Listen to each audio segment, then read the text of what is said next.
Matchweek 28 of the English Premier League is out. We have the fixtures of this weekend, of some of the games that are going to be played this weekend. And my name is Celine.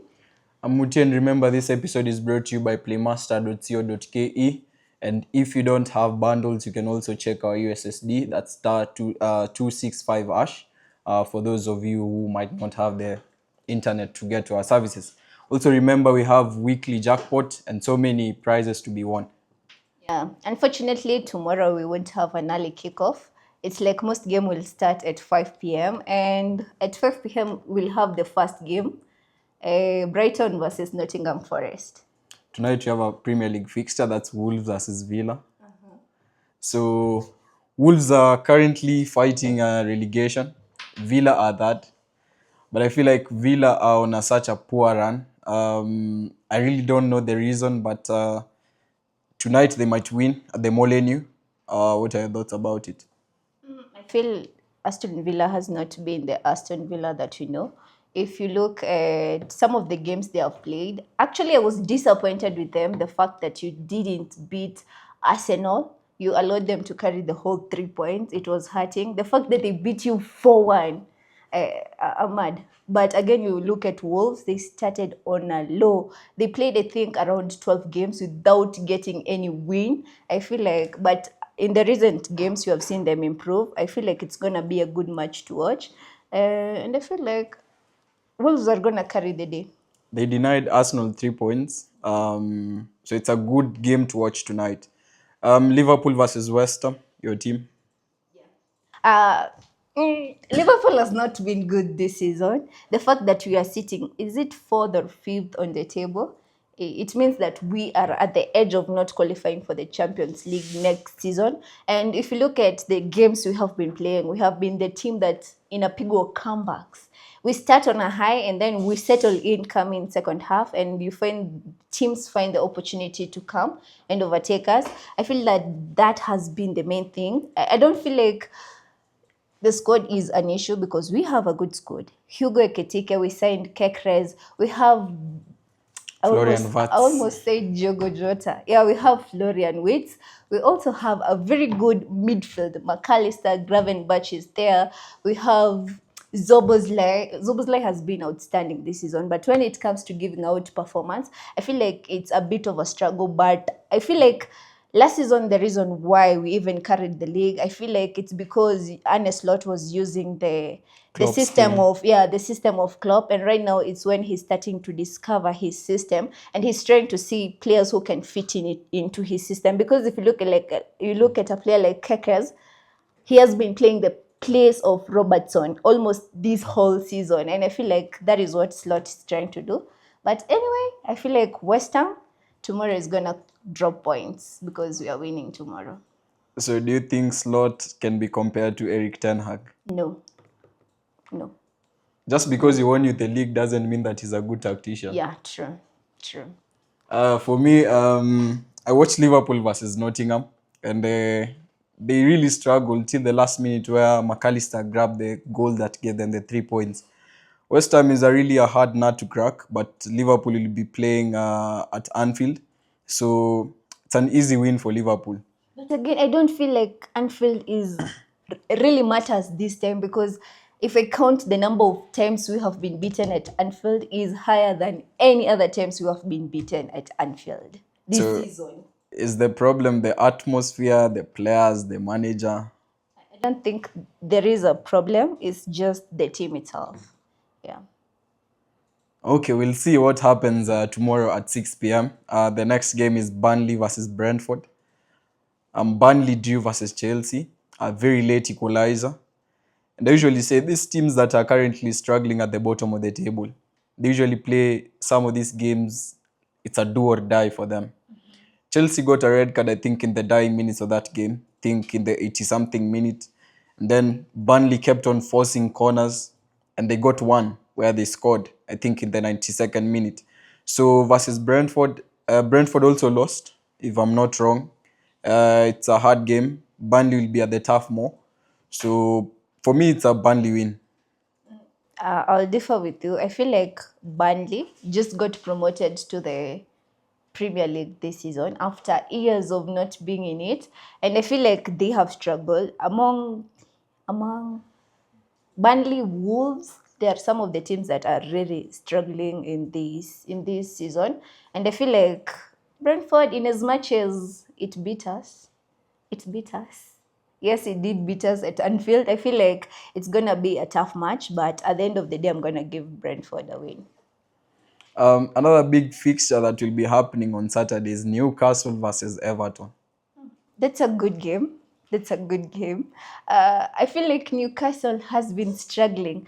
If you look at previous season, Newcastle is always on top of the table. It's either it's number 4, number 5, number 3. But this season we have not seen it there. I think we have seen more of Aston Villa, and I don't know what is happening with Newcastle. Is it that they sold their squad, or it's a new squad because they're not giving us the results that we expect? So I think Everton, on the other hand, they are really trying. So it's one of the team that it doesn't want to go to relegation, but it wants to stay somewhere in the middle of that table.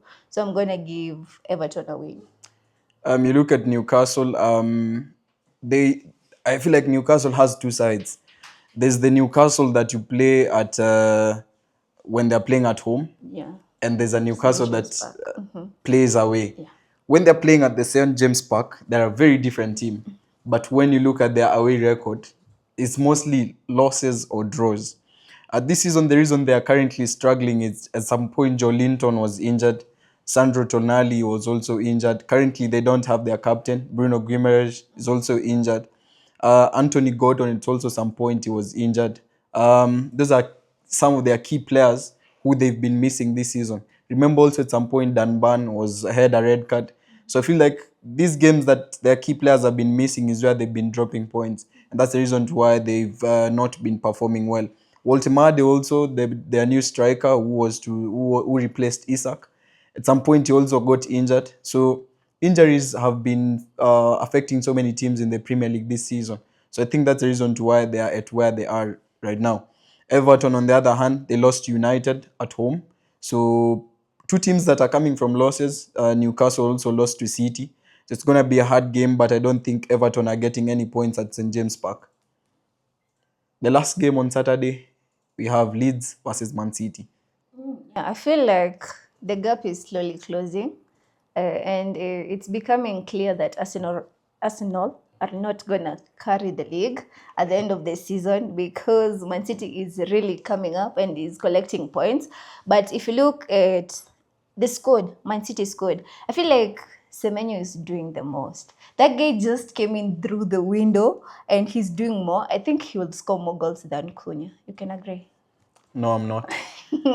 But yeah, Semenyo is doing really good. You look at that squad. I feel like people are not talking about Riley, the contribution that Riley is bringing to the squad. I feel like he's doing a really good job. And then you look at a player like Tijani Reinders, a very very good player. I think he's one of the best volume creators I've seen at Man City when it comes to the through balls. And I feel like if he becomes so good when it comes to passing the balls through both wings, he's gonna be a good player. But on the other side, I'm not gonna hype Haaland or anything else because he's good. I mean, he's sitting at the top scorer lead right now. Nobody's competing with him, and that is very good. I feel Man City is gonna carry the day. There's one thing that I usually see with Man City when the season is in the final stretch. They play as a unit. Yeah. They really don't depend on a certain player. Versus Newcastle, Haaland didn't bag any goal. But you look at the way he was celebrating, it can show you that's a team that's yearning and that a team that's craving for the championship. Look at the game they beat you guys at Anfield. Haaland was playing for the team, not for himself. No, let me cut you short. If it wasn't for that penalty, Haaland couldn't have scored in that game. And that goal he scored against that goal that cost Zoboslai red card. I feel like he wouldn't have scored in that game because he scored in the dying minutes, and those minutes were like added. You're playing 90 plus. I don't know how many minutes. Okay, continue. Just to remind you, this league doesn't work with ifs. Okay. If you've lost, you've lost. City was supposed to beat you guys 3-1. That's where their third goal was cancelled. and the Sobozlai's red card stood. That goal was meant to be for Ryan Shaki, not for Haaland. So looking at the game they're playing versus Leeds, it's an easy fixture for them because right now you can say Man City, Haaland will score on Sunday, or on Saturday, sorry, or O'Reilly will score. This is a game that you can even find Matt Gay coming in for them. So during their Bernardo final Silva stretch, with the shooters. yeah, Yeah. they rarely drop points, and you really don't know who comes in for them to score goals. Rodri is back. Foden is also back. I feel like right now they are getting their team slowly as they are wrapping up the season. I think the only department they are currently facing injuries is their centre backs. Vardiol is out for Yeah, the rest of the Guardiola is out. season. Yeah. Diaz is starting to come in. I've seen him being introduced as a substitute. And then the only player they are currently missing at their centre backs is John Stones. So for them, it's an easy win on Saturday. Two big games that will be happening over the week on Sunday. United face Palace. And then the big one. First, let's discuss about United. Yeah, I feel like United is gonna make it to the Champions League next season. At least after seasons and seasons of not playing in the Champions League, you might be back. Manchester United has been registering good results. I mean, if you look at the squad, I don't know if it's because some of the players left for AFCON and then they were like, we didn't carry home. Now we're going to do it with Manchester United. Because you look at Cunha, doing very good. Sesko, that goal he scored, it was a very good goal. I feel like Carrick is doing a good job with the team. But again, Crystal Palace is not an easy team to beat because it's one of the teams that knows how to frustrate the big teams. You come with the mentality of we're gonna beat Crystal Palace easily, but they overturn the table. I feel like it's gonna be a good match to watch, but I'm gonna give Manchester United a win. It's an easy win for United simply because Palace played yesterday in the UEFA Europa League. So fatigue is one thing, and remember they are playing away on Sunday. So that means today they are resting. They train tomorrow and travel. So United is going to win this game. But you look at what Carrick has been doing, it's something that Amorim was not doing. He's using his players right. Amorim was currently trying to force in a system where you don't have the right players for that system. You're playing Ahmad as an overlapping wing back. You're playing Beumo and Cunha in the wrong positions. So sometimes I feel like managers don't get their man management right. That's one thing that United seem to be like. You sign good players, but you're not maximizing them. We know Mbeumo and we know Cunha. They were signed from Premier League teams and they were performing. So you don't have anything to say about them if people ask you why are these players not performing. And Sesko came in, he got injured. Right now he's banging goals. But I feel like Carrick should start playing a system whereby he starts his game with Sesko. Most games where we struggle is because Mbeumo is being played as a false nine. So he only needs to work on that area and introduce a number 9. Maybe you play Sesko and then Mbeumo on one wing and Cunha on the other wing. We'll be firing in all cylinders. Then on Sunday we have a very big game. But remind you, this episode is brought to you by playmaster.co.ke. Remember, we also have a USSD that you can dial. That's star 265 hash. Yeah, you have Arsenal versus Chelsea. It's a big one. Yeah, Chelsea. London derby. Chelsea. Yeah, it's a big one. I feel like, okay, let me just say it. I'll be behind Chelsea. That day I'll be behind Chelsea because I want Arsenal to bottle the league. Unaonaje? Arsenal, they played Spurs on Sunday. They thoroughly beat them. I think A wounded Spurs. it's a wounded Spurs, but we can not call that ownership. That's marriage. Okay. Arsenal have married Spurs this season. Yeah. 4 goals in the first leg, 4 goals in the second leg. Yeah. That's 8 goals in 2 legs. So come Sunday, Chelsea dropped points versus Burnley. Arsenal are facing this game in like, guys, if we drop points, City are behind our necks. If we win this game and City drop points, we are 8 points clear. Chelsea, on the other hand, they've lost to Arsenal, I think 3 times this season. They've lost at home, they've lost cup games. So they have a point to prove. It's a hard game. Arsenal on the other end, they are fighting to win the title for ages. 8 years since Arteta took over, they've been finishing second, and I think this is the only season that they have the chance to win the league. If they don't win the league this season, I really don't think they'll ever have a chance again. Chelsea, on the other hand, they are fighting for UEFA Champions League slots. We'll discuss about the fixtures that they've received in the Champions League. It's a hard game on Sunday, but I'm predicting a draw.